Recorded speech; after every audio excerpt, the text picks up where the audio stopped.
for today's vlog, makikita nyo how we spend our day together. And so, kakauwi lang namin kasi kaganina may event sa school and may meeting, kaya kami nakauwi ng maagap.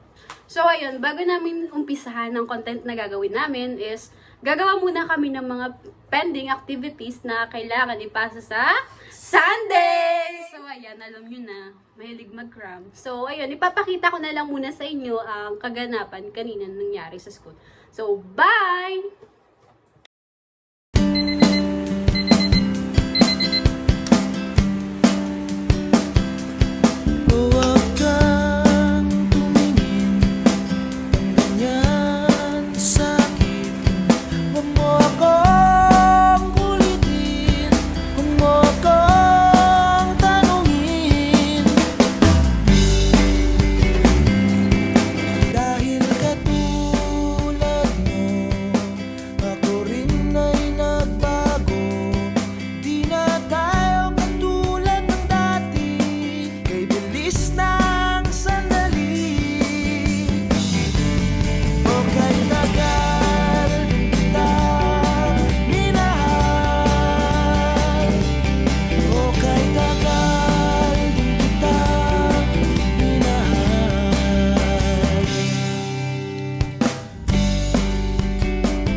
So, ayun guys, magre-ready na kami ng aming pagbibideo. So yeah, ayun, magiging camera man ang babae. So ayun, papakita lang din sa inyo. Bye! Kasi ng buhay, pati tayo natanay. O kahit tagal din kitang minahal. O kahit tagal din kitang minahal. Everyone, so ayun, tapos na kami. Tapos lang namin mag-shoot after 24 hours lang. Okay. Okay. Pero tapos na siya. So, ayan. So, hi everyone! So, ngayon, lalabas kami para bumili ng aming pagkain para sa... Question and answer and maghinap ng comment. Yes! So, tara!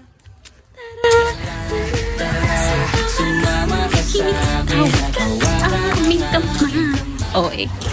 Bye! So, saan tayo bibili? Oo.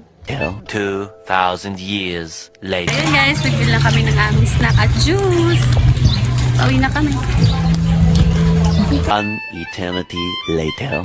Hi guys! So ayun, magmumukbang lang kami ng mga foods. Then, habang kami nagmumukbang ng foods, mag-i-spin the wheel kami dito. Yes, tapos yung mga nakalagay dyan is sinearch lang namin siya sa ChatGPT. Nag-ask lang kami ng pwedeng itanong sa my best friend. So, ayun. Salitan lang kami. So, halimbawa, ako muna. Tapos, pipindot lang siya kung ano yung napili niyang question, yung sasagutin. So, ayun. So ayun, let's go! Everyone, ito yung pagkain namin. Ayan. Apple juice and favorite snacks and tinapay namin. Dun, dun, dun, dun, dun. Let's G! So, ayun, nandito kami ngayon sa lapag kasi pag dito kami sa taas, hindi kami kasya. So, ayun, let's start na. So, bato-bato pick tayo. Kung sinong mauna siya ang unang pipili ng contest. Bato-bato pick. Bato-bato pick. Bato-bato pick. Bato-bato pick. Bato-bato pick. Ikaw ang una, ikaw. So ayun, si Mika ang unang Okay lang. sasagot ng question. Ayan, dito na lang daw. Ay, ba ang gulo niya kausap? Uy, ano ang Unang katanungan. tanungan?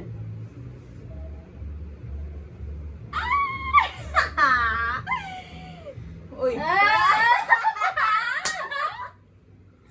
Ayun.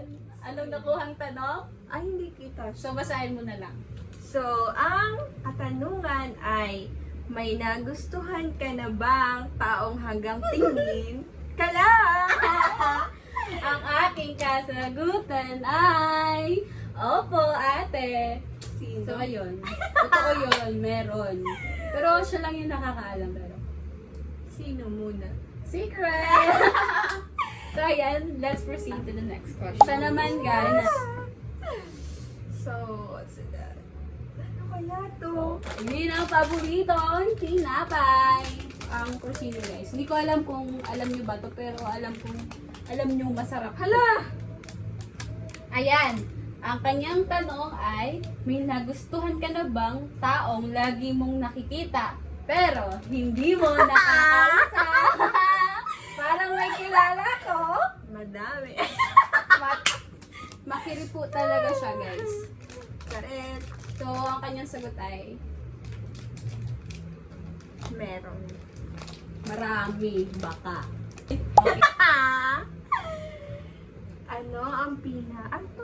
Ang nakuha kong tanong ay, ano ang pinaka nakakakilig na moment mo sa isang tao? So, ano? For me, pinaka nakakakilig na moment sa akin ng isang tao, lalo na bagay, halimbawa, first time ko pa lang silang nami-meet in personal. So, parang pinaka nakakakilig na moment para sa akin is yung bonding namin together and yung, syempre, medyo awkward pa, lalo na yung mga, alam mo yung kahinaan ko kasi is eye contact. So, parang, so yun. Para Hindi. sa akin yun ang, Mali. bakit? Hindi, huwag kayo Decision. maniniwala lang. Pero para sa akin yun ang mas nakakakilig. Tapos yung deep talks niya habang nakatitig siya sa Pero yun na nga. Yun lang. So, next. Okay, next. Mahalang talaga siya. Malamang, chili. Alam niyo ba guys, kanina, bumibili kami ng pagkain. Iisang brand lang yung bili niya. Clover. Clover, ham and cheese, saka Chili. Pero yan, Nakadate cheese. ka na ba? Kaklase na hindi alam ng... Wala. Singi ka, nakadate. Totoo yan! Alam niyo ba everyone, lagi kaming napagkakamala na kami daw, may something sa amin at Ew. ito pa ang pinaka nakaka-weird ha. Ako pa daw yung tomboy. Diyos ko naman, ay mas kay pa ako dito. Like, grabe, hindi ko talaga kaya ang mindset ng ibang tao. So yan, let's proceed to the next question. Medyo nakakakabaha. Ano? Pinaka-sweet na kita. Grabe naman po. So, ang nakuha ko sa ng March 20 na. So, ang nakuha ko pong question is, ano ang pinaka-sweet na ginawa mo para sa crush mo? Grabe naman mga question niya. Grabe ang chat GPT ha. Very cringe. Pero anyway, as a gift giver, yun nga, ang pinaka-sweet na ginagawa ko sa crush ko, pag nagkaka-crush ako, is yung magbibigay ako ng mga gifts. And hindi naman porke, as a gift giver is, kailangan na natin makareceive ng mga bagay. Halimbawa, porque nagregalo ako sa kanya is kailangan may na-expect na ma-receive ako. Pero sa akin hindi. Yes. Dahil masaya na akong nakikita silang masaya dun sa bagay na binigay ko sa kanila. So, ay, kahit sa friend ko naman ganun ako, pero isa yun sa mga Hindi, may difference. pinaka-sweet May moments. difference. Kasi huwag kayo maniwala. Pero at least, kahit pa paano, nag-effort din ako sa friend ko. O at least may difference. Yung isa, yung sa crush niya, may meaning yun. Yung sa friends lang. Hindi yun. Yun ay may pagmamahal din sa friends May, ko. ay, hindi. 50% dun sa friends, dun sa crush 100. 100 Perfect! Okay. Grabe naman. Sobrang gisang-gisa. So, let's proceed to the next question. So, ang next question is... Hi! Yan. Ang nakuha niyang question is, may nagustuhan ka na bang kaibigan ng ex mo? Wala. Totoo. As in, promise, cross my heart. Cross my heart. Wow. Wala. Hindi mabuti naman. Okay. Tsaka, Bilis naman, duh. no? Ang bilis naman. Kasunod na agad. Ayan. Pakibasa. May nagustuhan ka na ba ang kaibigan mo pero hindi mo inamin? Ganyan yung napapapunta Parang sa ano mga eh, friends. alam mo yung Alam- relate na relate. Alam na alam ni ChatGPT ang para sa akin. Like, it's giving. Okay. So, ayun. Honestly, meron. Pero okay naman kami. As much as possible, iniiwasan kong magkaroon ng feelings sa kanya kasi alam niyo na, ayokong maruin ng aming friendship. Kasi okay naman kasi kami pag nagkakasama kami. So ayun. Okay, Nagkakasama next question. doon.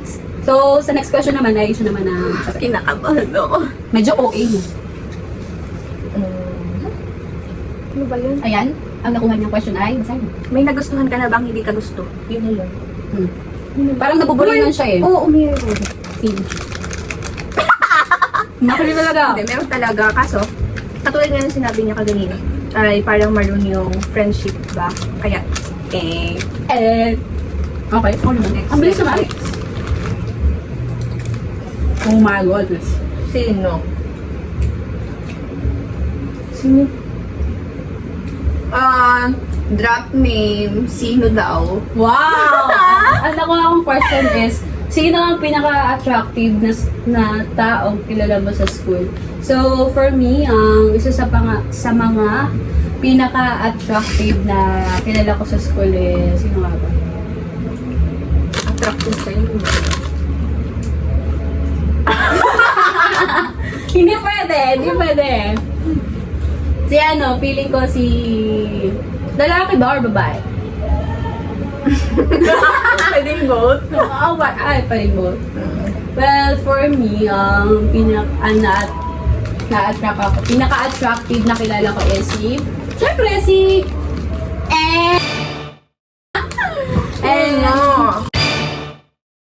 Tsaka, sige. Sa lalaki naman is, hindi ka nakaka-attract.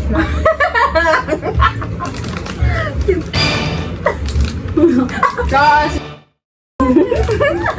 hindi niyo yung kilala. Aray! So, ayun, next na. It's your turn. Hala. Ano yung last? Ayan, ang nakuha niyang question ay, ano ang pinaka-nakakahiya mong ginawa dahil sa selos? Pero wait lang guys, for me ha, wala kasing nakakahiyang ginawa niyan. Hindi yan nahihiya, kahit ano gawin niya makapagay sa mukha. Ay, hindi. Ang nakakayang ginawa ko, wala naman. Ay, meron. Ito na nga. Uy, i-mute mo to ka. So, tayo mag-ready ka na nung ako lang. Ito tayo. So, ayun na nakakahiya kong ginawa na parang hindi naman siya nakakahiya. Hindi, balik. So, ayun, hindi na nga. Ang nakakayang ginawa ko is, ayoko sabihin. Arte. Yung nag-PM ako dun sa kasama niya. Tapos, sabi ko ay, ganito ganyan. Kasi nga naman, oh my God, mali yung tinotolerate mo yung friends mo sa ganung gawa. Di ba? May point na naman. Pero nung ginawa niya yun, hindi siya nahiya. Talagang ang tapang yung ginawa yun. Grabe. Pero kung nahiya na ako. Late realization. And next question. Gabi naman yung napupunta tanong sa akin. Oh my God. May nagustuhan ka na ba ang taong nakilala mo lang sa online? Sino? Well, to be really honest, wala pa talaga. Kasi usually mga nagugustuhan ko talaga is nakikita ko talaga siya sa person. Well, then, I'll be honest. Okay, next question. Sa akin na na. Ako niyang question is, May nagustuhan ka na bang kaibigan ng kapatid mo? Ha? kung may nagustuhan na daw ba siyang kaibigan ng kapatid mo? Meron ba? Wala. Kasi ganito yan. Lima kami magkakapatid, tapos ako yung pinakabata as in. Yung gap ko dun sa isa kong kuya is 4 years. Then sa isa kong pangkuya, ang tagal, parang 20 plus. So, malabo na magkaroon. Oh. Okay, let's proceed to the next question. Paikutin ang ruleta. Sige. Dapat may background music siya. Ay, buksan mo! Papasukin na to. Tapos, Ayan, ang natulang question ko ay, ano ang pinaka-nakakahiyang mong moment sa harap ng crush mo? ano kaya yun? Grabe talaga yung mga question na napupunta sa akin. Ha? Let's go. So, for me, maraming mga nakakahiya talagang moments sa harap ng crush ko. Actually, lagi eh. Lagi pag nakikita ko siya. Pero, ang pinaka-nakakahiya para sa akin is yung every time na magpipi kami, dahil yung PE kasi namin ngayon is pag-volleyball, usually sa school namin, may nagkaklase din sa court. So, while we're playing volleyball, nandun sila sa court, nakikita niya yung mga Moves pagpalo ka talaga. Talagang sumasala-sala. Yung alam mong imbis na maganon ko, lusot siya dito. And for me, nakakahiya yun. Parang nakaka-turn off. Like, it's giving. Pero makakahiya talaga, promise. Tapos, alam ko namang pinapanood niya ako kasi, Kasi alam niyang crush. ay, hindi. Pero yun, nakakahiya. So, nakikita niya talaga, Diyos ko, napakabobo ko kasi talaga maglaro ng volleyball. Pagawin mo na ako ng lahat, pero paglaro ng volleyball. And, pero yun na nga. Okay, let's proceed to the next question. Ano pa yun? Ano kaya na lang? Dito lang. Ano daw? Ay, may nagustuhan ka na bang taong may jowa na? Parang wala. Sino? Oo. Napakabulaan talaga. Crush lang talaga yun. Well, at least, gusto rin yun. Pero dati yun. Well. Hindi na talaga. So ayan guys, Parang alam niyo ba, 50% na lang. meron siya nagugustuhan na may jowa. Pero lagi talaga namin Hindi siya siya nagugustuhan. parang crush lang. Crush Sige. lang. Consider as a crush. Pero ayun nga, nakita lagi namin sa school, magka-pause, like, alam mo ba, bisa, parang gusto tumalim sa bangin. Sorry. Uy, di Crush lang kasi paghangat ba? Tunay. Okay. Next question. Kunin naman, gabi naman. Ilan na lang ba yan? Ang dami pa.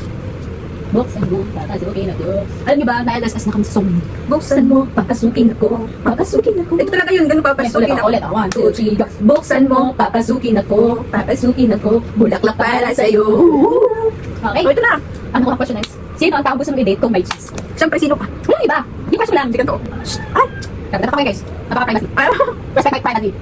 May nagustuhan ka na ba ang taong bawal mong magustuhan? Ako Alam naman. mo. Meron. Sino? Pero Meron. meron pero hindi naman tinanong kung sino kaya. Hindi naman tinanong kung sino. O, di wala. Pero meron. Ako lang ang makakalam guys. Okay, let's proceed to the next question. Ay! Nabi naman yung mga sa akin eh. Pero may nagustuhan. Okay, nakuha ang question is, may nagustuhan ka na ba mas matanda sa'yo sa school? Siyempre, meron. Sino ka ba? Walang iba. Kung hindi siya. Ay, dati lang yun. BFF na kami yun guys. So don't mind it. Huwag na kayo masyadong mag-isip. We're actually friends na ngayon. Friends daw. So friends na lang. So yan yung kanyang question is, may nagustuhan ka na ba ang kaibigan mo na naging awkward pagkatapos? Ay, meron. Oo. Meron? Anong grade mo? Grade, hindi. Ito lang kasi yun. Nagkakilala kasi kami noong grade 11. Tapos, Baka lang may naliligo sa'yo. hindi man nagkakilala. Mali naman. Kasi friends lang kami noon. Nung sabi ko, nung grade 11. Tapos itong second year, parang makasunod. Yun. Parang 1 month kami nagkausap naman something. Tapos, yun, awkward na. Hindi ko talaga malalaman yung kapirahan ng kaibigan. Pero nung second year na ako, pero nakilala ko siya ng grade 11. So yan, ang nakuha ko ng question is, ano ang pinakadaling na ginawa mo para mapansin mo? Ay, daring! Ay, huwag pa mabasa. Na ginawa mo para mapansin. Oh. Actually, madam, yung yung nag-react sa story. Tapos yung pag-chat. O hindi naman ganun, pero nung una, ang gawa ko talaga yung pag-react sa story. Mag-react tayo ng wow, sikip. Ganun, di ba ang compliment ngayon? Masikip pa, masikip. Kakao. Okay, ito naman. Medyo na-delay kasi nga, na-full storage ang babae.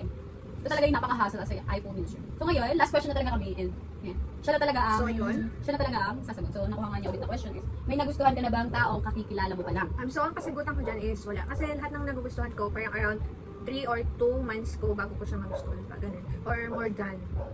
So para siyang slow burn. So parang mas mahaba yung getting to know each other bago talaga kayo Yes. magkaroon ng something relationship. Which is good naman kasi mas makikilala mo yung tao. Kumbaga, minsan kasi may mga tao na pag mabilis mo na sila nakilala, so una na talaga sila magaling. Tunay, totoo. And ayun, so kaya kayo, galingan niyo ang pagpili. So, ayun. Ang pagmamahal ay hindi minamadali. Madali. Dahil ang buhay ay hindi. weather. Mali. Dahil ang buhay ay hindi karera. Wow. Wow. So ayun guys, thank you for watching. And this is the last question naman. So, goodbye. Bye!